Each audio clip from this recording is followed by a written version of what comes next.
Bonsoir, merci d'être là pour la suite de nos aventures.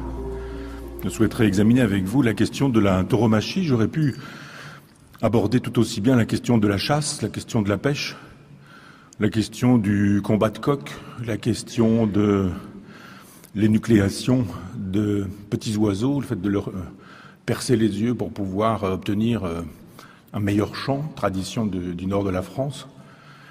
Plein de pratiques, d'une certaine manière, qui sont autant d'occasions pour moi de me demander comment on peut avoir du plaisir à tuer des animaux.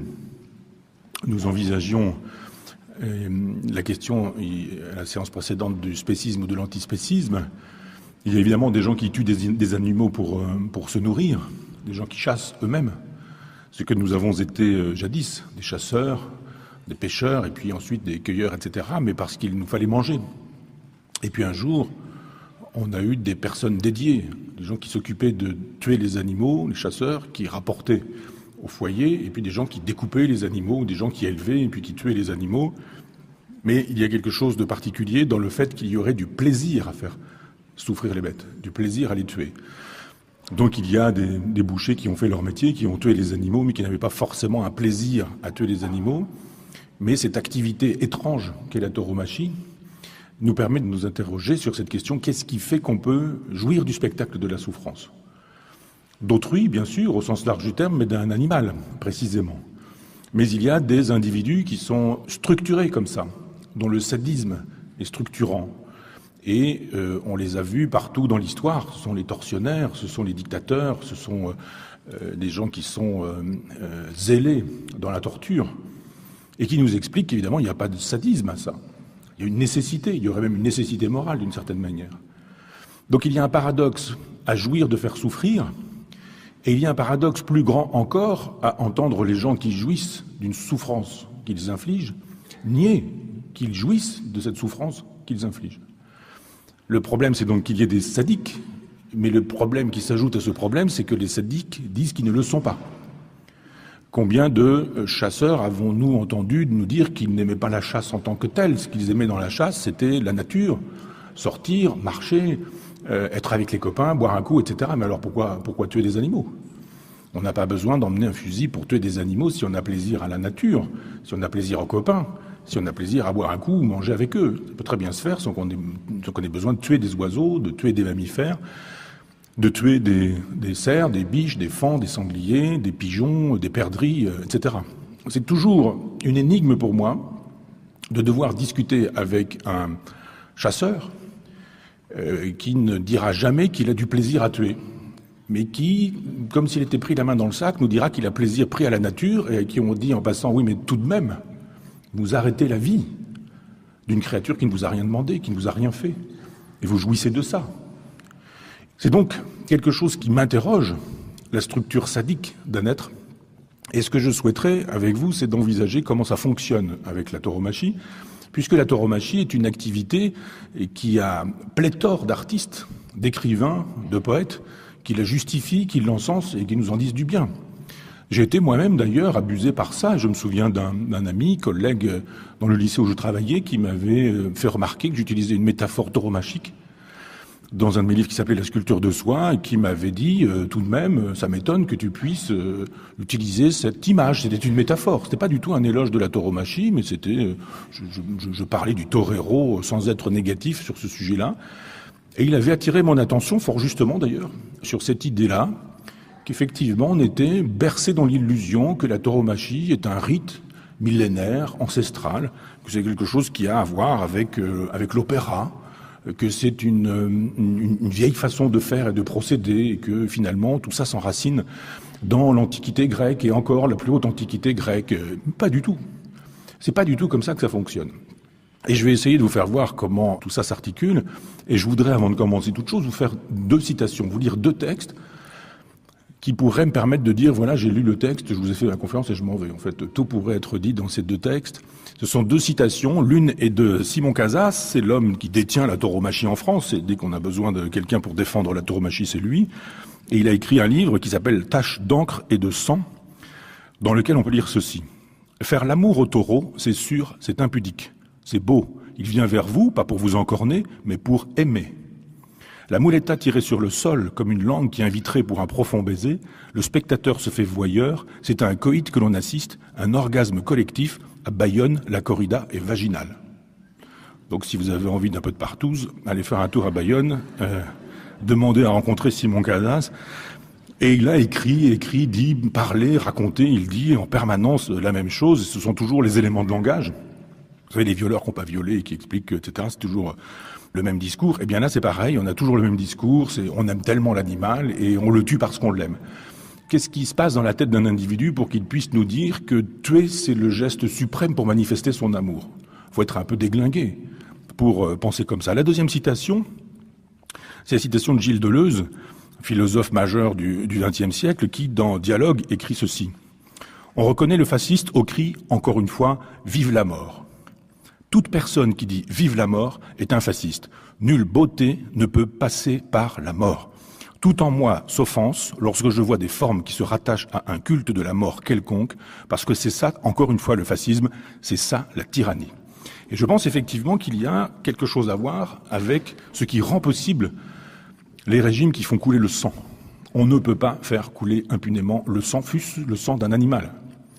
On a pu dire effectivement dans les conférences précédentes que pour se nourrir, on devait pouvoir faire couler le sang, mais dans une configuration qui devrait rester de toute façon parcimonieuse, mais sûrement pas sadique. Il n'est pas question de jouir, de tuer. Il n'est pas question de jouir, de faire un spectacle de la mort. Et pourtant, c'est comme ça que ça fonctionne. Alors, ce qui m'est apparu, parce qu'effectivement, quand on va chercher dans la littérature sur ce sujet, on a des grands noms, peinture, littérature, poésie, etc. Goya, Picasso, Manet, Botero, Théophile Gautier, Fernando Arrabal, Lorca, René Char, Monterland, Hemingway, Cocteau, Savater, un philosophe contemporain, Fernando Savater, Bergamine, ou Michel Leiris, par exemple, vous direz, c'est beaucoup de monde. Et qu'est-ce qu'on a à mettre en face? Est-ce que, en face de cette tradition littéraire, picturale, poétique, est-ce qu'on a un texte qui critique la tauromachie? Il n'y en a pas. Paradoxalement, on est dans une configuration de pléthore bibliographique pour la défense de la tauromachie et de rien du tout, presque rien du tout, Ernest Cœur de Roy, qui est un anarchiste, mais que personne ne connaît, un tout petit texte. Mais personne ne s'en vient dire qu'il y a un sadisme dans cette aventure, qu'il y a une jouissance, et que jouir de la mort est quelque chose de déplorable. Ce qui est intéressant, c'est de voir que tous ces gens qui ont montré une passion dévorante pour la tauromachie sont des gens dont la virilité était défaillante. Tous ces gens qui exhibent la testostérone sont finalement des gens qui montrent ce qu'ils n'ont pas, montrent ce qu'ils aimeraient avoir. On a plein d'exemples autour de nous de gens comme ça qui sont des gros casseurs, des costauds, des tatoués et qui finalement sont des grandes gueules. Et au bout du compte, vous voyez que cette exhibition de testostérone masque mal une absence de testostérone véritable. Une virilité authentique n'a pas besoin de se manifester de manière spectaculaire. Ça n'a aucun sens de vouloir faire la démonstration qu'on est viril, sauf quand on manque de virilité.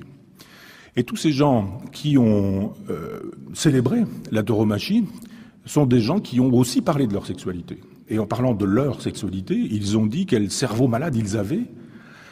Et ce cerveau, d'une certaine manière, je pose l'hypothèse qu'il est fabriqué dans une configuration catholique. Pas protestante, pas orthodoxe, pas islamique bien sûr, mais quand vous regardez les lieux où la corrida a eu lieu, en dehors où elle s'est manifestée, où elle a été une façon d'être et une façon de faire, eh bien c'est une carte de pays catholique, essentiellement. Nous n'avons pas d'érotique, au contraire des Chinois, au contraire des Japonais, au contraire des Indiens. Les Indiens ont le Kama Sutra, les Japonais ont les estampes que nous savons, les Chinois ont ce qu'on appelle des traités de l'oreiller, c'est-à-dire des ouvrages dans lesquels on explique ce qu'est une érotique solaire. Le souci d'autrui, la nécessité d'être à deux dans l'aventure amoureuse et sexuelle, et tout ça se montre avec des estampes, avec des œuvres d'art. Tout le monde connaît, sans forcément l'avoir lu, le texte de Vatsayana qui est le Kama Sutra, un texte contemporain, et c'est pas innocent, du moins ça fait sens, de Saint Augustin. Pendant que Saint Augustin coupe les testicules de l'Occident d'une certaine manière, eh bien Vatsayana écrit le Kama Sutra en nous expliquant qu'il faut savoir quel corps a notre partenaire et savoir quel corps nous avons physiologiquement, savoir si par exemple on est un lapin ou un éléphant, il y a d'autres images de ce style-là, Et savoir également ce qu'on est d'un point de vue de l'énergie libidinale. Car il y a des petites énergies, il y a des grosses énergies, et le Vatsyayana, le Kama Sutra nous dit « Sache qui tu es, connais-toi toi-même sur ce terrain de la sensualité, de la sexualité, et sur le terrain corporel, alors tu pourras comprendre quel type de sexualité tu peux avoir. » Dans notre configuration chrétienne, l'érotisme est problématique. D'abord, Jésus naît d'une vierge qui est mère. Pas facile. D'une part d'être vierge et d'autre part d'être mère quand même. Jésus est une figure conceptuelle, un personnage conceptuel. C'est un personnage qui n'a pas de corps. Le corps de Jésus dans les évangiles, c'est un corps symbolique, c'est un corps allégorique. C'est un corps qui ne mange pas, c'est un corps qui ne boit pas, qui ne mange que du symbole ou qui ne boit que du symbole, qui n'a pas de sexualité, qui n'a pas de défécation. On va le dire à la Rabelais, il ne rôde pas, il ne pète pas. Le retour du corps refoulé du Christ, c'est Rabelais. Tout Rabelais, l'œuvre complète de Rabelais, c'est le refoulement du corps chrétien. Parce que finalement, c'est un faux corps, c'est un anticorps. Jésus, c'est donc un mythe, c'est en même temps une figure allégorique, mais quand il n'est pas un mythe, c'est un cadavre. C'est le crucifié qu'on descend de la croix, et ce que le catholicisme a choisi comme emblème, c'est le crucifix. C'est la crucifixion. C'est comme si Mélenchon avait autour du cou aujourd'hui une guillotine. Comme si les gens qui se réclament de la Révolution française ne voyaient que par Robespierre, et ne voyant que par Robespierre, ne verraient que par l'instrument du tribunal révolutionnaire qui est la guillotine. Pourquoi, dans le christianisme, a-t-on spécifiquement choisi ce moment de la vie de Jésus qui est la croix et la crucifixion? Ce qui veut dire que notre érotisme est perturbé. Comment peut-on demander à une femme d'être comme Marie, vierge et mère, c'est-à-dire d'avoir une sexualité et de n'en pas avoir, en même temps, comme dirait l'autre, d'avoir une sexualité et de ne pas avoir, ou d'être comme Jésus, c'est-à-dire une idée pure ou un cadavre? Voilà à quoi ressemble l'érotique dans laquelle nous nous trouvons. On se retrouve avec cette idée que les femmes doivent imiter la Vierge et les hommes doivent imiter un ange sans sexe et que les deux, d'une certaine manière, doivent célébrer le cadavre, le corps de Jésus mort.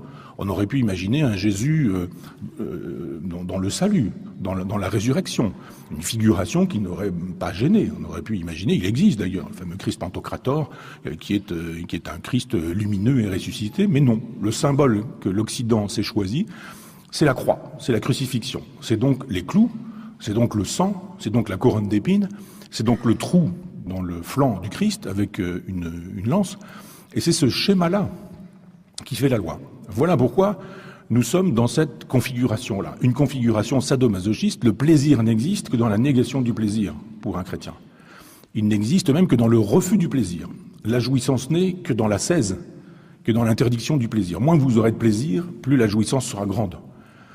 Alors évidemment, on s'émancipe de ce genre de schéma, mais ce schéma-là a fonctionné pendant des siècles. C'est le schéma corporel qui a produit tant de névroses.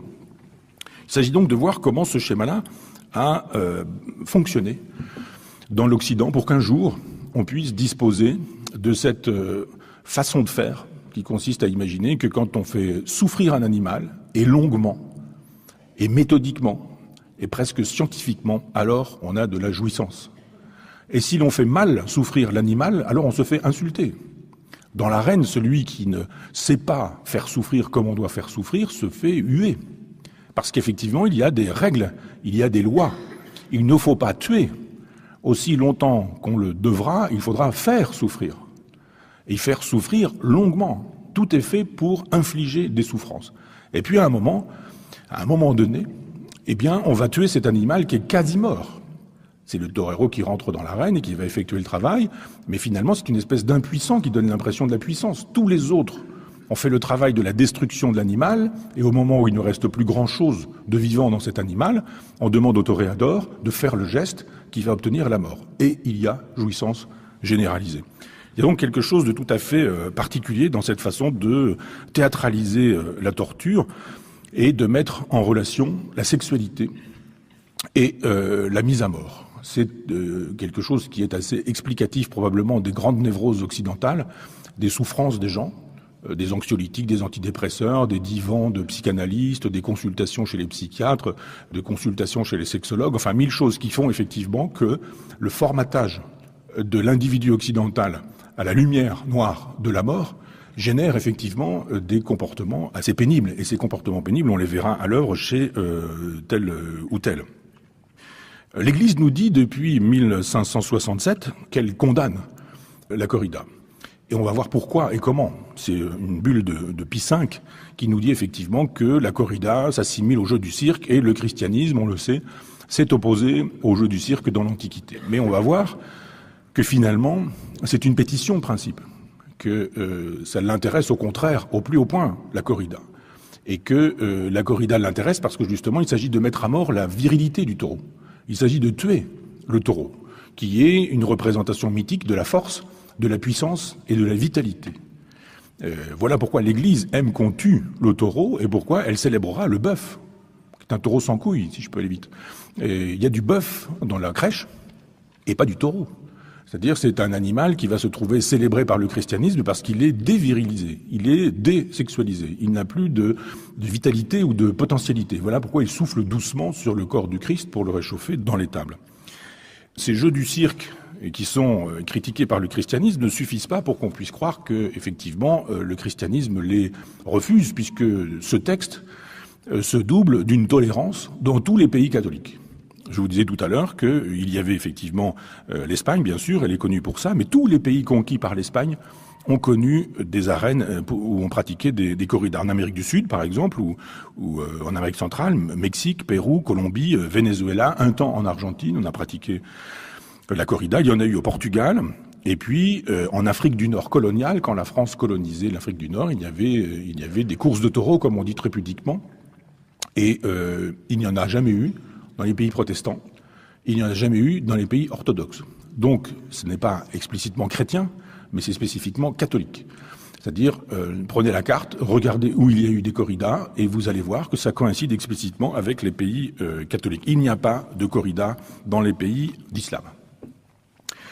L'un des personnages qui fournit les éléments de langage de la tauromachie, c'est Michel Léris, il est bien connu pour ça. Et Georges Bataille aussi, dans les penseurs, je dirais. Et puis vous avez également Hemingway ou Monterland pour les littéraires ou pour les romanciers. Et Bataille et Léris ont été constitutifs d'une certaine pensée des années 70. Moi, je suis arrivé un peu à cette époque-là, en 76, à l'université à Caen. Et il y avait une espèce de magie à prononcer les noms de Michel Léris ou de Georges Bataille parce que on allait bien au-delà de Descartes, de Kant, de la tradition philosophique. On disait voilà, la pensée, elle est là. Et à l'époque, Michel Léris était encore vivant, mais pas Georges Bataille. Mais voilà des individus qu'on lisait avec gourmandise à l'université, où on nous invitait, les enseignants en l'occurrence, à jeter par-dessus bord les grands livres de la tradition philosophique pour aller voir du côté de Michel Léris et pour aller voir du côté de Georges Bataille, qui était une espèce de souffle nouveau. C'était une façon de continuer le catholicisme. J'ai toujours pensé que Sade ou Bataille, par exemple, ont besoin du christianisme pour insulter Dieu. Et que, je prends souvent cette image du gant que l'on retourne, quand vous prenez un gant et que vous le retournez, c'est pas le contraire du gant, c'est le même gant. C'est le gant retourné, c'est-à-dire que Sade n'est pas le contraire du catholicisme.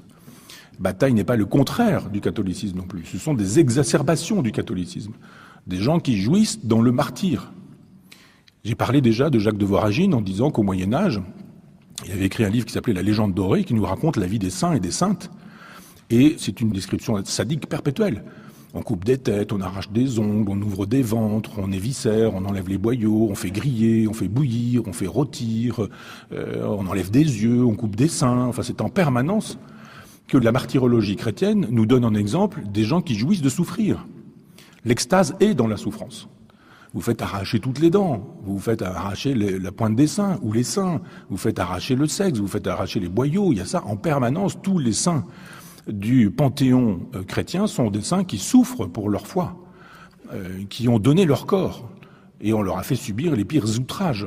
Et effectivement, quand vous avez d'un côté une invitation à ne pas avoir de sexualité, et de l'autre côté, une invitation à ces spectacles perpétuels du sang qui coule, eh bien, c'est le sang qui coule qui devient une jouissance. S'identifier à Jésus, puisque c'est le principe d'un livre qui a fait fureur aussi pendant des années, qui s'appelait L'imitation de Jésus-Christ, s'identifier à Jésus, imiter Jésus, c'est souffrir. C'est accepter la couronne d'épines, pas seulement symbolique ou métaphorique, mais réellement aussi. Jouissez dans le sang qui coule, jouissez dans la souffrance, jouissez dans la blessure. Et voilà pourquoi, pendant très longtemps, à l'hôpital, on a estimé que les femmes pouvaient bien enfanter dans la douleur, puisque de toute façon, il y avait dans la douleur quelque chose qui permettait d'obtenir son paradis. Il y avait une façon d'acheter ou de se racheter soi-même en souffrant, parce que quand on imitait la souffrance de Jésus, alors finalement on accédait au paradis. Et ces gens qui sont profondément marqués par le christianisme ou le catholicisme, bien que se prétendant anticatholiques, sont des gens qui sont des prototypes même de cette psyché malade, de cet esprit malade qui suppose que la sexualité et la mort entretiendraient une relation extrêmement intime. Que la tauromachie soit un acte sexuel et que ce Simon Casas puisse écrire des bêtises pareilles en estimant que quand on tue, on jouit, que quand on donne la mort, on donne l'amour, ça veut dire qu'on a le cerveau malade. Parce que, effectivement, quand on aime, on donne la vie, on donne l'amour, on donne le contraire de la mort. Et on ne fait pas couler le sang, on ne fait pas verser le sang, ni réellement, ni de manière métaphorique. Michel Leiris écrit donc des textes majeurs dans cette configuration-là, Miroir de la tauromachie, en 1938, un autre qui s'appelle La course de taureau, en 1951, et c'est un personnage qui s'épanche beaucoup, qui a écrit une autobiographie en plusieurs volumes, 4 volumes, dans La règle du jeu. C'est le titre de cet ouvrage autobiographique, ou bien dans L'âge d'homme. Et Michel Leiris nous donne des détails sur sa vie sexuelle. Et il ne se montre pas sous son meilleur jour. Il aurait très bien pu mentir, cacher, trahir, travestir ou je ne sais quoi. Il a des problèmes avec sa sexualité et il le dit. Il écrit, il raconte. Le journal est très épais, ça fait plus de 500 pages, et on y trouve en permanence des confidences sur ses fiascos sexuels, sur son problème à obtenir d'urgescence et possibilité d'actes sexuels. Il écrit dans L'âge d'homme, « Aujourd'hui, j'ai couramment tendance à regarder l'organe féminin comme une chose sale ou comme une blessure, pas moins attirante en cela, mais dangereuse par elle-même, comme tout ce qui est sanglant, muqueux, contaminé. » On dirait du Sartre. Sartre et la nausée, c'est très exactement ça, c'est-à-dire des configurations misogynes et phallocrates catholiques qui supposent que la femme est détestable, que la femme elle est glaireuse, que la femme elle est dangereuse, que la femme elle est pleine de muqueuses. Il y a même cette thématique-là dans le deuxième sexe de Simone de Beauvoir, qui pourtant est une femme. La sexualité de Michel Leiris, elle est jubilatoire dans la souffrance, dans la séparation, dans l'échec, la rupture ou la douleur. La tauromachie, nous dit Michel Leiris, c'est une voie d'accès à la sexualité et en tant que telle, elle est un miroir. D'où le sens du titre « Miroir de la tauromachie ». D'où le sens de mon titre « Miroir brisé de la tauromachie », car il s'agit de briser ce miroir. Il n'est pas question d'imaginer que la sexualité, ce soit essentiellement la jouissance de la souffrance qu'on impose, la jouissance de la souffrance qu'on s'impose ou la jouissance des souffrances qu'on peut multiplier à l'infini pour obtenir une jouissance qui par ailleurs fait défaut. On le verra, ça ne suffit pas à Leiris d'être sadique pour pouvoir jouir dans sa vie sexuelle. Georges Bataille est la deuxième figure emblématique des défenseurs théoriques, je dirais, de la tauromachie. Il écrit un roman, appelons ça comme ça, un roman en 1928 qui s'appelle L'histoire de l'œil, et il y a une scène de corrida fameuse, un personnage qui s'appelle Granero se fait énucléer par un taureau, le taureau l'enfile par la tête et la corne sort par l'orbite et lui fait sortir l'œil, lui fait sauter l'œil, et pendant ce temps-là, une femme, l'héroïne du roman, s'enfonce un testicule de taureau dans le vagin. Formidable, n'est-ce pas ? Et je me souviens qu'à l'université, tout ça était formidable. C'était la transgression, c'était le sacré, on avait une pensée fameuse, formidable, et Georges Bataille, c'était très tendance, c'était très à la mode, et il fallait aimer Georges Bataille, un personnage que j'ai jamais véritablement aimé, ne serait-ce que parce que, dans la perspective de Nietzsche, j'ai toujours imaginé qu'il fallait mettre en relation la vie des individus et leurs pensées. Nietzsche nous dit dans Le Gai Savoir qu'une philosophie, c'est la confession de son auteur, que c'est toujours l'autobiographie d'un auteur, et quand j'ai commencé mes études, les biographies de philosophes, ça n'existait pas, et aujourd'hui, il y en a une quantité monumentale, et c'est très bien qu'on sache comment Montaigne vivait, comment Kant, Nietzsche vivait, Freud, Marx, etc., Nietzsche, tous les autres, qu'on puisse savoir ce qu'était leur vie pour pouvoir comprendre ce qu'était leur pensée, véritablement. Et il se fait qu'il y a plus d'une preuve que le cerveau de Georges Bataille était dérangé. Alors je ne le dis pas en hygiéniste qui dirait c'est pas bien. Je le fais en diagnosticien, en personnage qui dit voilà, vous avez une pathologie particulière, et Bataille lui-même dit qu'il connaît le dérangement mental. Une confidence qui se trouve confortée par André Breton, qui confirme effectivement qu'il y a un dérangement mental chez Georges Bataille. Georges Bataille est un personnage qui, rue de Rennes, et quand j'habitais à Argentan et que j'allais à Paris, je descendais régulièrement la rue de Rennes, et très souvent je pensais à ce moment terrible chez ce personnage-là. Georges Bataille est un individu qui se masturbe sur le corps mort de sa mère. Il faut quand même être chargé un peu pour n'avoir que ça à faire le jour où sa défunte mère se trouve dans un cercueil et de se mettre en pyjama et de lui rendre les derniers hommages de cette façon-là. C'est un personnage également qui a cherché pendant une partie de son existence à réaliser un sacrifice humain, qui voulait tuer rituellement quelqu'un et organiser ça avec un certain nombre d'amis qui tournaient autour de ce qu'on appelait le collège de sociologie à cette époque-là. Et il se fait que quelqu'un s'est proposé, qui s'appelle Colette Peignot, drôle de femme aussi, elle, et qui est morte très tôt et très jeune, belle femme, très étonnante, il y a des photographies d'elle assez étonnantes, et Colette Peignot a dit « mais moi je veux bien être sacrifiée ». Évidemment, ils ne sont pas allés jusque-là, ils ne sont pas parvenus à tuer rituellement une femme qui consentait à être tuée. Il se fait qu'ils ont obtenu un singe et qu'ils ont enterré ce singe, la tête la première, et qu'ils jouissaient de voir les contractions de l'anus de cet animal qui était en train de mourir. Et dans l'histoire de l'œil de Georges Bataille, il y a toute cette jouissance associée au sphincter de l'animal en train de mourir. Voilà quels étaient les maîtres qui nous étaient présentés à l'université à l'époque, et je dois dire que et Georges Bataille et Michel Léris sont entrés dans la prestigieuse collection de la Pléiade, où se trouve également un certain Jean d'Ormesson, qui n'a pas, je pense, ces pratiques-là dans ses habitudes. Bataille associe donc le sexe et la mort, la jouissance et le blasphème, la nécrophilie et la jubilation, la scatophilie et la délectation, le meurtre et le plaisir, le sacrifice et l'extase, le sang et le cadavre, le sperme et la putréfaction. C'est la pensée de Bataille, c'est la pensée de Georges Bataille. Et elle a joué un rôle important dans la deuxième moitié du XXe siècle de la pensée française. Tout ce qu'on a appelé la French Theory, les Deleuze, les Foucault, les Guattari, les Derrida, sont tous des gens qui ont tenu en haute estime la pensée de Georges Bataille sur le sacrifice, sur le rituel. Et on a même un certain Emmanuel Macron qui, dans son discours au Congrès récemment, n'a pas trouvé mieux à faire que de citer Georges Bataille. Il a cité Georges Bataille et cette expression, qui est aussi le titre d'un des livres de Georges Bataille, l'expression de la part maudite. Tout ce dont je viens de vous parler, ça s'appelle la part maudite chez Georges Bataille. Eh bien, c'est cette expression qu'Emmanuel Macron a choisi de prononcer dans son discours au Congrès. C'est pas la seule citation qu'il ait faite, mais voilà comment Georges Bataille a pu entrer dans la bouche d'un président. Enfin, si je dis entrer dans la bouche, c'est une façon métaphorique de parler, mais dans le propos, on dira, peut être un propos tenu par le président de la République dans la configuration d'un rassemblement de l'Assemblée nationale et du Sénat dans le Congrès. Georges Bataille. C'est une citation que personne, évidemment, n'a relevée. Retour sur Léris. Léris est un personnage qui lui aussi est dans une logique suicidaire. Lui aussi est dans une logique la logique masochiste de celui qui jouit de s'infliger une souffrance. Et n'y a-t-il pas de plus grande souffrance à s'infliger qu'à s'infliger soi-même la mort? Eh bien, Léris est suicidaire en 1937. En 1957, il fait une tentative de suicide. Bataille est suicidaire en 1919.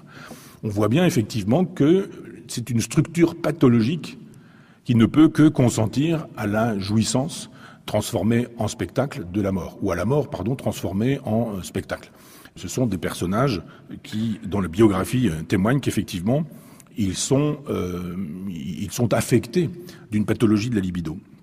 Dans Miroir de la tauromachie, Léris nous montre quel est son rapport à la course de taureaux, comme il dit. Et c'est un rapport quasi obsessionnel. Comme l'opéra, nous dira-t-il. Il était très intéressé aussi par l'opéra et il a une façon d'écrire sur l'opéra qui est assez semblable à celle qu'il a d'écrire sur la tauromachie. Il collectionne par exemple les tickets, les programmes ou les affiches. Il écrit un long poème en prose qui s'appelle Tauromachie, qui se trouvera intégré un petit peu plus tard dans Miroir. Et dans L'Âge d'homme, en 1939, il écrit un texte qui va être appelé à servir beaucoup dans la critique littéraire et qui s'appelle « De la littérature considérée comme une tauromachie ». Et toute la critique littéraire, un peu formée au freudisme, au lacanisme, au marxisme, au freudo-marxisme, se référera beaucoup à ce texte-là de Michel Léris, qui nous dit que l'écrivain doit risquer sa peau dans un livre, comme le torero risque sa peau dans une arène. On verra qu'il n'y a pas grand risque à être un torero dans l'arène, sauf à se prendre les pieds dans le muleta, parce que la plupart du temps, quand un torero mort, c'est qu'il a marché sur ses lacets ou qu'il a trébuché, mais rarement parce que le taureau l'encorne. Et si le taureau l'encorne, c'est justement parce que sa basket a déchaussé, mais rarement parce que le taureau aurait pu avoir sa chance. Le taureau n'a jamais sa chance. Dans cet ouvrage-là, dans cet ouvrage Miroir de la tauromachie, qui passe vraiment pour la Bible des aficionados, eh bien, il convoque un certain nombre d'autorités morales, éthiques, philosophiques, qui en imposent. Quand vous allez, vous faites référence à des philosophes, à l'Antiquité, tout le monde estime que finalement votre propos est crédible. Il faut toujours cacher cette idée que nous jouissons au spectacle de la mort qu'on inflige et qu'il faut trouver des justifications philosophiques à ce spectacle déshonorant. Il s'en vient voir du côté de philosophes dont on ne parle pas beaucoup, mais qui sont des philosophes connus des philosophes. Nicolas de Cuse, par exemple, qui est l'auteur d'un livre qui s'appelle De la docte ignorance. Et il y a chez Nicolas de Cuse une théorie qui s'appelle la coïncidence des contraires. Et cette coïncidence des contraires, vous imaginez bien déjà avec cette façon de faire, si vous dites qu'une chose et son contraire finissent par coïncider, ça devrait être le philosophe d'un président dont je ne nommerai pas le nom pour que vous ne le reconnaissiez pas. Mais cette coïncidence des opposés permet effectivement de tout justifier. Eh bien, on fait référence à la coïncidence des contraires chez Nicolas de Cuse pour justifier une dialectique qui serait susceptible d'établir le caractère divin de l'entreprise tauromachique. Il ne s'agit rien moins que de nous dire que c'est une cérémonie divine et sacrée que d'abattre un taureau dans une arène. Il convoque également Baudelaire, avec la beauté ardente et triste, pour convoquer la présence du Satan ou du satanique dans le beau, dans cette opération où on trouve aussi bien des références au diable, au mal transformé comme un bien. Le Satan de Milton est également convoqué, ce qui lui permet de considérer que le toréador est une figure absolue de la virilité. C'est tout de même assez étonnant. Il nous dit que le toréador, c'est le type achevé de la beauté virile. Il suffit de regarder comment il est habillé, avec sa queue de cheval, avec jadis la coletta, qui était un accessoire qui permettait de faire une résille pour les chignons. Je dirais un homme qui porte un chignon, qui porte des bas, qui porte des couleurs roses et des vêtements moulants à paillettes. L'idée que ça puisse être le prototype de la virilité, c'est quand même étonnant. Il y a d'autres façons que de s'habiller en rose et de porter des ballerines pour imaginer qu'on pourrait être un prototype de masculinité ou de virilité. Il convoque également l'idée de Platon. Vous savez que chez Platon, il y a cette étrange théorie que des idées existeraient indépendamment de ce en quoi elles s'incarneraient. Imaginez une conflagration planétaire qui ferait disparaître la totalité de la planète. Eh bien, vous auriez encore un monde des idées. Idée du bien, idée du vrai, idée du mal, idée de la justice, idée de l'amour, idée de l'amitié. Même si vous n'avez pas d'histoire concrète, d'histoire amicale concrète, eh bien l'idée vivrait. Elle n'aurait pas besoin d'autre chose que d'être par elle-même une idée. Donc bien sûr, quand vous convoquez des idées de ce type-là, vous pouvez finir par justifier absolument tout. Et les idées de Platon lui permettent de parler de, citation, la beauté géométrique surhumaine de la passe tauromachique. Il renvoie également à Empédocle, qui est un philosophe qu'on dit présocratique, c'est-à-dire des philosophes qu'on a classés un jour comme étant avant Socrate, en mettant dans le tas une quarantaine de philosophes, parce qu'ils étaient un peu gênants à classer et qu'on estimait que la philosophie, ça commençait avec Platon, et dans le rapport que Platon entretenait avec Socrate, donc c'est l'un des présocratiques, mais qui est connu pour une anecdote un peu célèbre. Il s'est jeté dans l'Etna, et l'Etna a recraché l'une de ses sandales. Bon, voilà. Les sandales d'Empédocle, ça fait partie des grands moments de l'histoire de la philosophie. Eh bien, il y a du danger à fréquenter l'Etna, surtout si on n'a pas le sens de l'équilibre, et évidemment convoquer le danger philosophique qu'il y a à se trouver aux abords de l'Etna pour penser au bord du volcan, vivre dangereusement et construire ses villes au pied des volcans, comme disait Nietzsche, eh bien, c'est une façon pour Michel Leiris de nous dire il faut penser comme Empédocle quand il était sur l'Etna, c'est-à-dire prendre des risques. Et prendre des risques comme le toréador prend des risques lui-même avec la mort. Et puis enfin, dans ce petit livre, c'est un petit livre, il convoque également Marcel Mauss, qui est un grand sociologue français, qui a beaucoup écrit sur des peuples qu'il n'a jamais visités. Il n'a jamais quitté son bureau de Paris, mais il a écrit sur des peuples de Papouasie-Nouvelle-Guinée ou sur les Esquimaux, comme on disait à l'époque, on parle aujourd'hui d'Inuit, des textes extrêmement intéressants sur le don, le contre-don. C'est un sociologue majeur, mais philosophe aussi, d'une certaine manière. Il renvoie Marcel Mauss en estimant que la tauromachie, c'est un geste sacré qui relie au divin. Donc résumons-nous, on va chercher les grandes autorités de la philosophie, les grandes autorités de la pensée ou de la littérature, Nicolas de Cuse, Platon, Empédocle, Baudelaire, Milton. Et avec tous ces gens-là, ou Marcel Mauss, il s'agit de nous expliquer que nous ne tuons pas un animal en prenant du plaisir à le faire souffrir quand on assiste à une corrida ou quand on défend la corrida, mais on est dans un spectacle rituel, sacré, divin, qui renvoie à l'au-delà, à la transgression et à des catégories qu'on estime majeures. Je vous parlais du journal de Léris, qui est paru un peu tardivement après sa mort, mais on peut lire ce gros ouvrage dans lequel il est question de sa propre sexualité, et il file la métaphore de la sexualité comme d'une tauromachie ou de la tauromachie comme d'une sexualité. Et il nous donne des détails sur sa vie sexuelle et on assiste à beaucoup de faiblesses, de ratages, de déficiences, d'impotence, d'épuisement, de lassitude, de fiasco ou de fatigue. On n'arrête pas, c'est en permanence. Il raconte aussi beaucoup ses rêves, mais beaucoup ses ratages, et il y a des considérations sur des initiations sexuelles ratées au bordel, des partous avec des mannequins nègres, des godemichés dans la rue Saint-Augustin, des désirs de se faire remplir la bouche d'urine par des prostituées, des soulographies, des vomissures, des séances de masturbation en pensant à des femmes vénales, et ce qu'il appelle la chasteté sadique, qui est une expression intéressante, la chasteté sadique, les travestissements en femmes qui le fascinent, l'impuissance sexuelle, les rêves lubriques, etc., etc. Et il a une compagne qui s'appelle Zette, à qui il raconte ses actes sexuels, et il lui dit, commençant à débander, je me retire sans avoir joui. Et il dit qu'il compense tout ça par des griffures, citation, comme si je voulais la déchirer. Et Zette, qui assiste à ces choses-là, puisqu'elle en est l'objet, il lui dit du moins, ma méchanceté, c'est la méchanceté de l'impuissance. Tu dois comprendre cela. Et cette expression était extrêmement intéressante, la méchanceté de l'impuissance. Socrate disait « nul n'est méchant volontairement », et je pense qu'il avait raison sur ce sujet-là, et qu'il y a des raisons toujours à la méchanceté, à la bêtise, et que l'impuissance en est une, c'est-à-dire une incapacité à être au centre de soi-même, à être au centre de son corps. Et quand il donne cette expression, enfin quand il écrit cette phrase, ma méchanceté, c'est la méchanceté de l'impuissance, tu dois comprendre cela. Il me semble que tout est dit. Et puis, dans une note, il dit ceci, deux points, citation, ouvrez les guillemets, une série de rêves dans lesquels la tauromachie joue un rôle, aspiration à la virilité d'un matador. La même Zette lui dit que le goût du sang, autre citation, est un signe d'impuissance. Pour Léris, un véritable acte sexuel suppose la mort du protagoniste, du ou des protagonistes. Et on voit bien chez Bataille, chez lui, mais aussi dans ce désir du sacrifice de Colette Peignot, qui n'a pas abouti, fort heureusement, qu'effectivement, il y a cette association de la sexualité à la mort en permanence. Et que, d'une certaine manière, nous avons souscrit à cette fausse idée. L'idée que l'éjaculation puisse être présentée comme une petite mort est une fausse bonne idée. C'est une vraie mauvaise idée. Il n'y a de la mort dans la sexualité que parce qu'on y met de la mort. Et on y met de la mort parce qu'on est habité par la mort.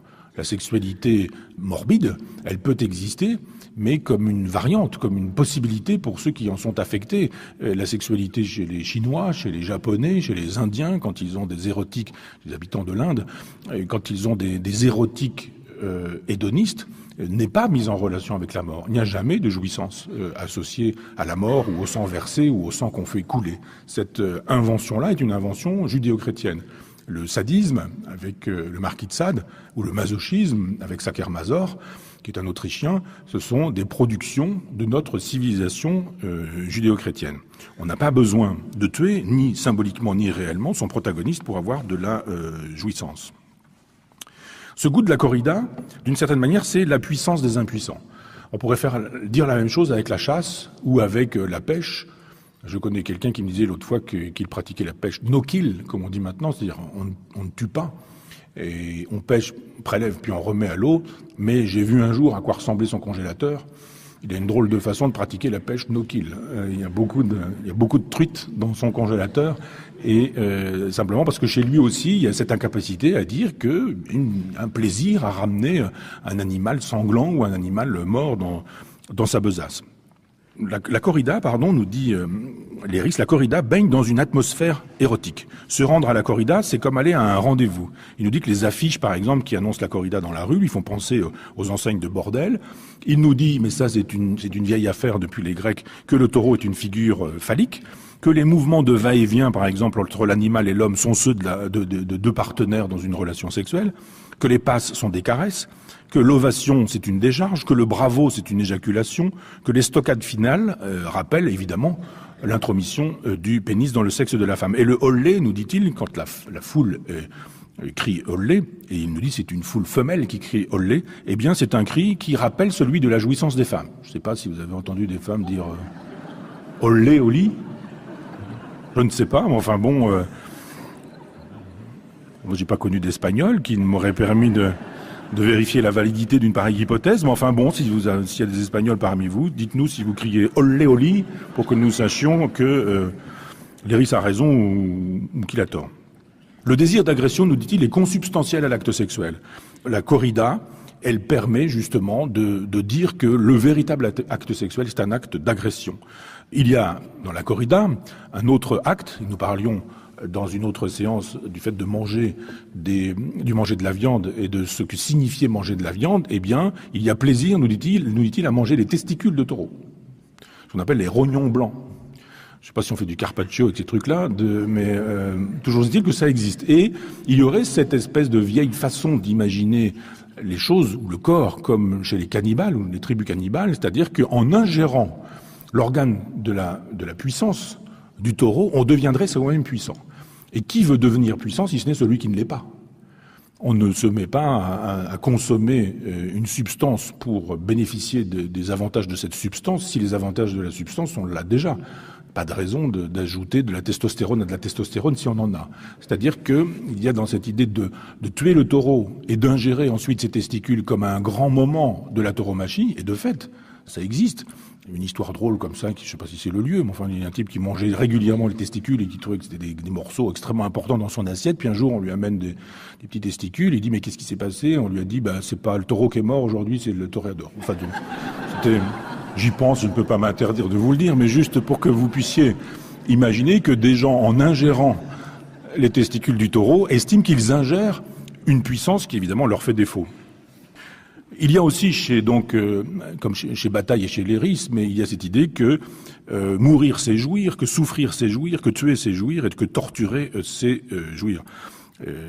Il nous dit par exemple que dans le 3e temps de la corrida, qui est le temps de la mise à mort, il y a, citation, une danse haineuse des deux adversaires, l'homme entraînant la bête dans une sorte de valse funèbre, faisant miroiter devant elle l'étoffe colorée, tel un sadique offrant des douceurs à la petite fille qu'il se propose d'égorger. Et dans cette citation qui renvoie à la pédophilie, il note, et ça c'est une note du 4 juillet 1961, il note qu'il y a eu une affaire de balai rose, comme on disait à l'époque, et que cette affaire de balai rose, il la met en relation avec une femme qui s'appelle Jamila Boupacha, et qui on est en pleine période de la guerre d'Algérie et des attentats du FLN, et il nous dit, voilà, il y a d'un côté des balais roses, avec un monsieur qui s'appelle André Le Troquer, qui a été dernier président de l'Assemblée nationale de la 4e République, qu'on a retrouvé donc dans un scandale avec des petites filles. Et puis, il a eu, à l'époque, 1 an de sursis. Et Léris met en perspective, c'est lui qui met en perspective cette histoire de pédophilie, cette histoire de tauromachie. Il nous dit, et cette histoire de terrorisme aussi avec le FLN, dans une perspective de confrontation avec la tauromachie, que Jamila Boupacha, par exemple, est une jeune Algérienne qui a préparé un attentat pour le FLN et que elle a été torturée et violée 1 mois par le lieutenant-colonel Charbonnier et ses hommes. Il écrit concernant cette affaire. Le sympathisant du FLN, c'est Léris qui le dit, il s'insurge que, citation, dans la France d'aujourd'hui, l'on condamne ceux qui prennent du plaisir avec de petits rats parfaitement consentants et qui y trouvent financièrement leur profit, alors qu'on interprète comme un geste patriotique d'enfoncer une bouteille dans le vagin d'une jeune fille algérienne dont l'inscription future au martyrologue sera le seul bénéfice. Léris déplore que l'affaire que l'affaire de Le Troquer lui ait coûté sa carrière et que l'affaire Boupacha n'ait généré que la promotion du lieutenant. C'est-à-dire que il estime, Léris, et toujours pour montrer que ces sexualités-là sont quand même assez problématiques, que la pédophilie c'est un hédonisme inoffensif. Et que les victimes sont des enfants consentants qui sont attirés par l'argent. Donc on voit bien comment l'impuissance d'un certain nombre d'individus peut les conduire à des fantasmes de puissance, y compris avec des êtres sans défense. La pédophilie, c'est le triomphe facile avec des enfants dont on dit évidemment, pour se débarrasser de cette aventure, qu'ils sont consentants et qu'on leur donne un petit billet. C'est la démonstration qui court de Monterland à Frédéric Mitterrand, en passant par Gabriel Matzneff, en estimant que globalement c'est un métier et que faut arrêter de moraliser sur cette aventure. Non, où l'on voit bien effectivement que Léris a perdu toute mesure en estimant qu'on doit pouvoir justifier des femmes qui préparent des attentats terroristes, et que, en même temps, il faut quand même pas exagérer avec des pédophiles, parce que finalement, des petites filles qui se font violer par des vieux messieurs, c'est pas bien grave. Pas plus que n'est grave les pratiques qui sont celles que j'ai pu signaler précédemment concernant la vie sexuelle de Michel Léris. Donc on voit bien comment, chez ce personnage, il y a effectivement une façon déglinguée, je dirais, de considérer le sexe en imaginant qu'il est obligatoirement lié à la mort, et comment des individus comme ceux-là, qui sont finalement des prescripteurs, ont pu produire des effets dans ce que Foucault appelait une épistémée, c'est-à-dire une façon de voir les choses et le monde, une épistémée qui nous fait effectivement considérer qu'il y a une part masochiste et sadique en nous, et que cette part sadomasochiste, ou sadique, ou masochiste, elle doit trouver sa place dans les pratiques sexuelles qui sont les nôtres. Ça n'est pas une obligation. Ça peut être une obligation chez des gens troublés, pour ne garder que ce terme-là, mais ça n'est pas forcément une obligation pour ceux qui n'ont pas envie d'être troublés. Qu'est-ce que, réellement, la corrida? Quand on arrête les justifications esthétiques ou esthétisantes, qui renvoient à Nicolas de Cuse, à Platon, à Empédocle, qui renvoient au rite solaire, qui renvoient à Marcel Mauss, à la sociologie sacrée, qui renvoient à Baudelaire, à Milton, pour nous expliquer que tout ça est formidable, et qu'il ne s'agit pas de tuer un animal, mais de rendre un culte à la puissance, qu'il ne s'agit pas de faire souffrir une bête et de jouir de cette souffrance qu'on inflige, ou du spectacle de cette souffrance qu'on inflige, mais qu'il s'agit de renouer un rite millénaire comme les pratiquaient, sinon les Assyriens, du moins les Grecs. Qu'est-ce que c'est véritablement? Eh bien, c'est une entreprise terrible, puisque c'est je dirais trois choses, c'est un acte de cruauté, c'est un geste sadique et c'est une perversion caractérisée. Et je prends ces trois mots-là et je vais essayer de vous montrer comment, en les définissant, finalement, on voit bien que les définitions sont tout à fait cohérentes et fonctionnent tout à fait, elles sont adéquates. Je renvoie à Alain Rey, à son dictionnaire culturel en langue française, et l'étymologie de torture renvoie à une torsion qui génère une souffrance. La définition de torture, c'est faire beaucoup souffrir au physique et au moral. Personne ne pourra dire que dans la corrida, il n'y a pas beaucoup de souffrance physique et même morale. On peut imaginer effectivement l'état du taureau quand il se fait blesser, torturer dans l'arène. Il doit se demander ce qui se passe et ce qu'on lui veut pour qu'on lui fasse du mal comme ça alors qu'il n'a rien fait. Il y a ce sentiment de la souffrance, puisque les animaux ressentent évidemment de la souffrance, ce sentiment de la souffrance qui ne doit pas aller sans une certaine perception morale. Je mets morale entre guillemets, mais on voit bien, on le sait aujourd'hui avec les éthologues, que des animaux qu'on récompense ou que des animaux qu'on ne récompense pas pour une chose qu'ils ont faite, mais qu'on punit alors qu'ils ont fait une chose qui est correcte, l'animal sait qu'il y a une injustice. Il y a des expériences éthologiques qui montrent que l'animal a le sens de l'injustice. Il fait une chose, on le récompense. Il fait une chose, on le récompense, c'est bien. Une troisième fois, il fait une chose, c'est bien, et on ne le récompense pas, mais on le punit. L'animal a le sentiment de l'injustice. Il a le sentiment de l'injustice. Donc on peut parler et d'une torture morale et bien sûr d'une torture physique, psychique, etc. Pendant le deuxième tercero, qui est un moment de la corrida, les pics du picador sont tout de même des petites pyramides d'acier qui font 9 cm. Il y a une perche qui fait 2,60 m de long, des banderilles qui sont des harpons d'acier qui font 6 cm et qui sont enfoncés comme des rasoirs dans le garrot de l'animal pour provoquer des hémorragies. Il s'agit de le faire saigner. Il s'agit d'abîmer l'animal. C'est-à-dire que le toréador ne torerait jamais un animal puissant, il torerait un animal abîmé, fatigué, épuisé par les gens qui font tout ce travail en amont. Quand l'animal est exsangue, épuisé, il tombe sur ses antérieurs et à ce moment-là, on voit le sang qui sort par la bouche. C'est souvent à ce moment-là, un petit peu avant, mais c'est souvent dans les derniers moments qu'on voit apparaître le toréador. Il écrit, Léris, dans la course de taureaux, « Les cavaliers s'arment de leurs piques munis d'un arrêt destiné à empêcher le fer de pénétrer profondément. Le rôle des piques est d'atténuer la fougue du taureau et de lui fatiguer le cou, car le matador, plus tard, ne pourrait loger son épée si le taureau portait la tête haute. Le taureau doit donc être piqué dans la masse de muscles qui surmonte le cou et non ailleurs. Le fer, il va jusqu'à, c'est un fer qui est long de 30 cm. Il faut visser, dès qu'il est rentré avec la pique, il faut le visser pour sectionner les muscles du cou. Il faut que la tête ne puisse plus tenir. Si la tête ne tient plus, les coups de corde ne sont plus possibles, ne sont plus pensables, donc vous ne risquez plus rien. Tout est fait pour ça. Il faut faire ce qu'il faut pour ne pas tuer. Il faut faire souffrir sans faire tuer. Il faut épargner le taureau jusqu'au moment où on décidera qu'il ne faudra plus l'épargner. La pression de la pique écrase les chairs, on le sait, le taureau tourne autour de la pique et ces vrilles augmentent les souffrances. Et il y a des arrêts de la pique qui permettent justement de cisailler la plaie en profondeur. Donc il s'agit véritablement de torturer l'animal. Les nerfs sont sectionnés à la pique, et c'est la même chose avec le ligament nugal. C'est-à-dire c'est celui très précisément qui va d'une certaine manière faire tomber la tête. La colonne vertébrale se retourne sur elle-même parce que l'animal tombe et se relève. Il y a les piques, les banderilles et les épées qui génèrent un abondant saignement. Il y a des hémorragies terribles, l'animal est en sang. Il y a une croisette d'arrêt dans la pique, mais elle peut rentrer jusqu'à 50 cm dans le corps. 50 cm dans le corps. Certains toréadors, parfois, s'y reprennent jusqu'à 10 fois, et ils s'acharnent sur une même plaie. Évidemment, la paralysie peut surgir, et c'est à la fin le petit poignard qui permet de sectionner le bulbe rachidien, et à ce moment-là, après que vous ayez fait les stockades et normalement rentrer l'épée au bon endroit, eh bien l'animal devrait pouvoir tomber et ça devrait être fini. Le 24 juillet 1989 à Santander, alors que normalement l'animal a été épuisé, fatigué et que le coup d'épée doit être l'estocade et que l'estocade est les finales, c'est toujours un pléonasme de dire l'estocade finale, eh bien le toréador du jour, Ruiz Miguel, a infligé 34 coups d'épée à l'animal. 34 coups d'épée à l'animal. Théoriquement, un seul devrait suffire. S'il n'y a pas de torture dans cette aventure, la cruauté, la définition nous dit qu'elle est une tendance à faire souffrir, étymologiquement, à verser le sang. Ça correspond tout à fait. C'est une cruauté. Les mots associés dans cette définition du dictionnaire, barbarie, férocité, inhumanité, méchanceté, sadisme et sauvagerie. Et dans ce dictionnaire, je vous le donne en mille, il y a une citation pour expliquer tout ça. C'est une citation de Bataille.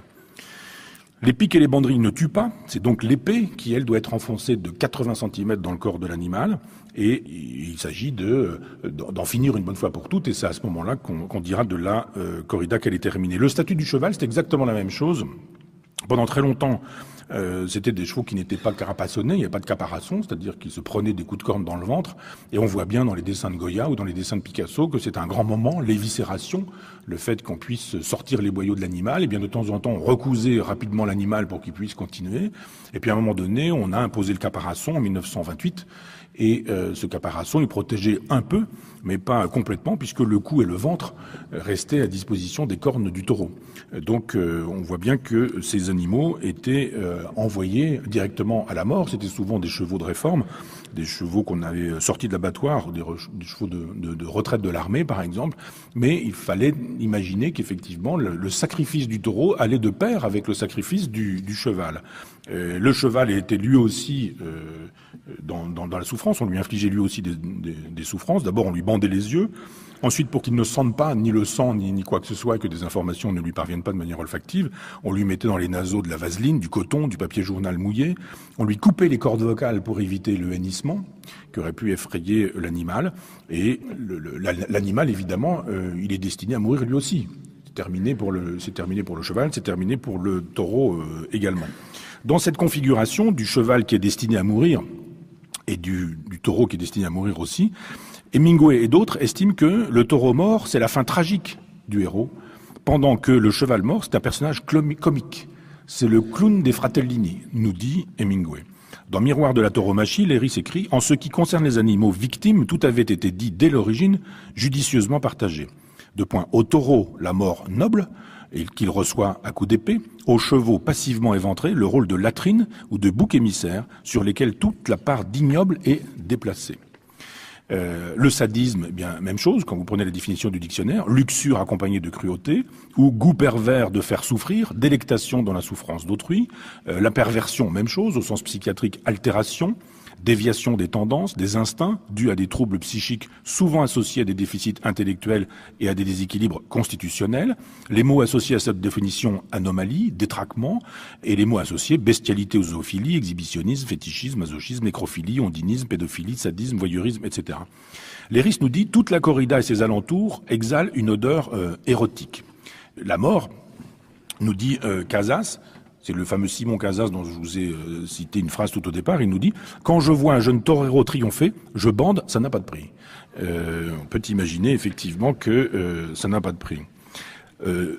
J'irai rapidement juste pour dire que quand on nous fait savoir que l'animal a sa chance et qu'il peut être sauvé, c'est rarement le cas. Je vous disais tout à l'heure que quand il y a des morts, c'est la plupart du temps dû à l'imprudence ou à un mauvais geste du toréador. Il y avait un joli que sais-je écrit par Éric Baraté et Elisabeth Ardouin-Furugier, et il est dommage qu'on ne le retrouve plus. Il est épuisé ou il est inédit, mais il donnait des chiffres extrêmement intéressants. Par exemple, entre 1901 et 1947, on trouve 16 décès pour 71 469 taureaux tués, 6 par corrida, soit 1 pour 4 467. De 1948 à 1993, on compte 4 décès pour 136 134 taureaux tués, soit 1 pour 34 033. C'est-à-dire cette idée qu'il y aurait un risque pour le torero est une idée nulle. Il y a plus de risque à être charpentier et à tomber du toit ou à être couvreur qu'à être toréador. Je passe sur le détail de tout ce qu'ont dit ces individus pour justifier la corrida en estimant qu'elle était une mythologie, qu'elle était comme un opéra, juste pour dire, et pour conclure sur la question du christianisme, que le taureau, ça a toujours été la force génésique, la puissance fécondante, le mal impétueux, l'animal indompté, la virilité procréatrice, l'esprit mâle et combatif, l'ardeur cosmique, toute la force de la terre, une idole également du néolithique. On voit ça dans les grottes, bien sûr. On l'a associé au culte agraire. Cet animal a traversé la civilisation. Il a été solaire pour sa semence, lunaire pour sa fécondité. Et on voit bien que le christianisme déteste le taureau. Que le taureau, effectivement, c'est la puissance de la vie. Et que la puissance de la vie ne lui convient pas. Ce qu'il lui faut, c'est castrer le taureau. Je vous parlais tout à l'heure du bœuf en disant qu'il était l'animal emblématique dans le christianisme. Dès que vous allez voir du côté de l'Ancien Testament, des psaumes, par exemple, ou d'autres ouvrages que vous pourriez trouver dans l'Ancien Testament, ou dans les textes des pères de l'Église, je songe à Origène, par exemple, c'est l'orgueil de la chair, le taureau. C'est une puissance dont il faut se défaire.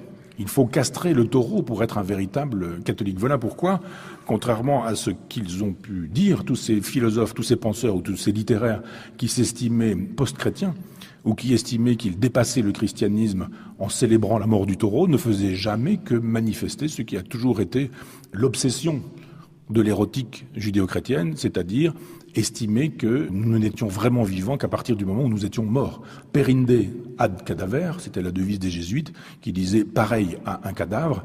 Ça a été effectivement, hélas, pendant très longtemps, la devise du christianisme, et c'est avec cette devise qu'on a fabriqué le corps chrétien qui est le nôtre. Je vous remercie.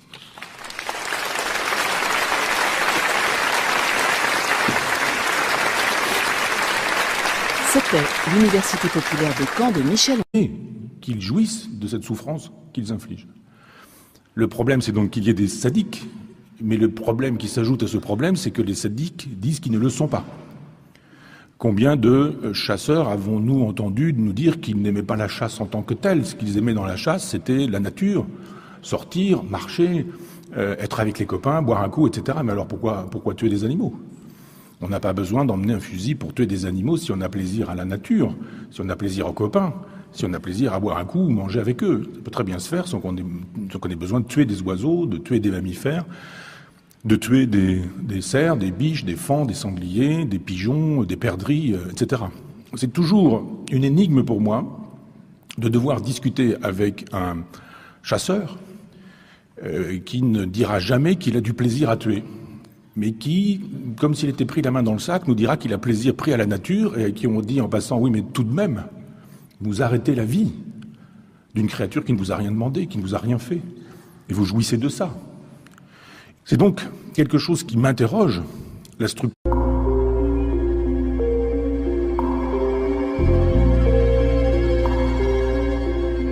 Bonsoir, merci d'être là pour la suite de nos aventures.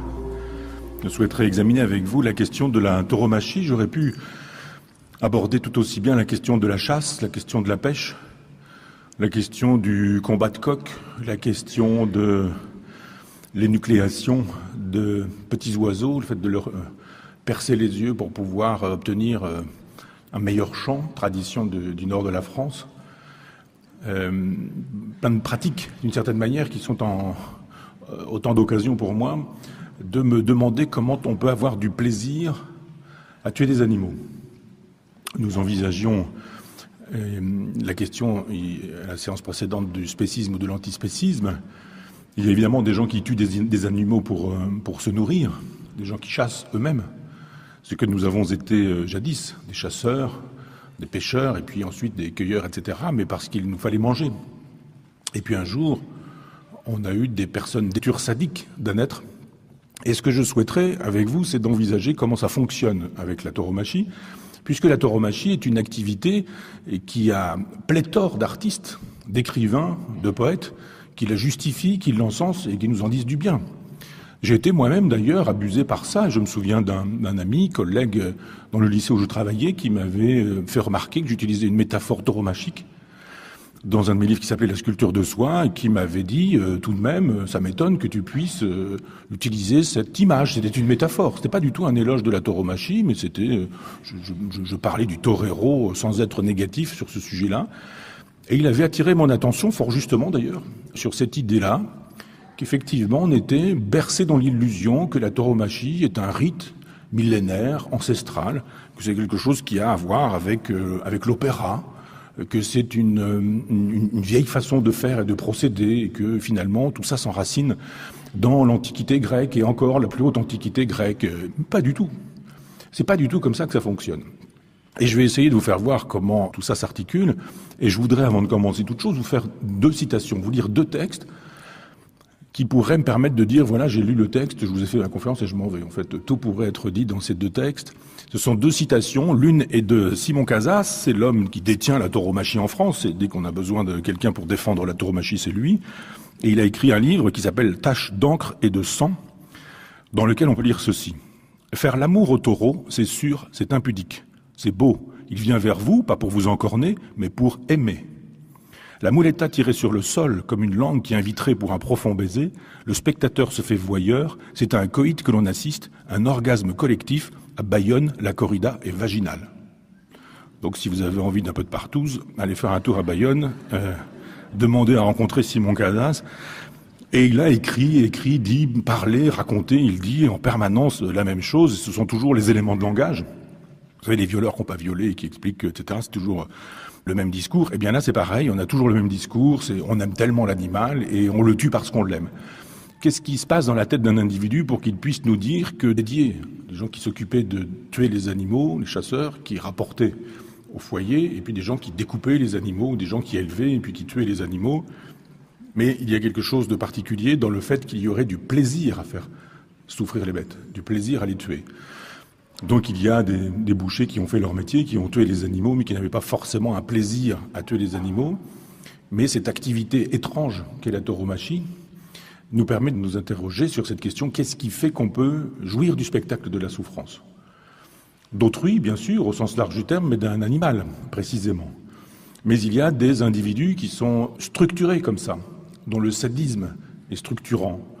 Et on les a vus partout dans l'histoire. Ce sont les tortionnaires, ce sont les dictateurs, ce sont des gens qui sont zélés dans la torture et qui nous expliquent qu'évidemment il n'y a pas de sadisme à ça. Il y a une nécessité, il y aurait même une nécessité morale d'une certaine manière. Donc il y a un paradoxe à jouir de faire souffrir et il y a un paradoxe plus grand encore à entendre les gens qui jouissent d'une souffrance qu'ils infligent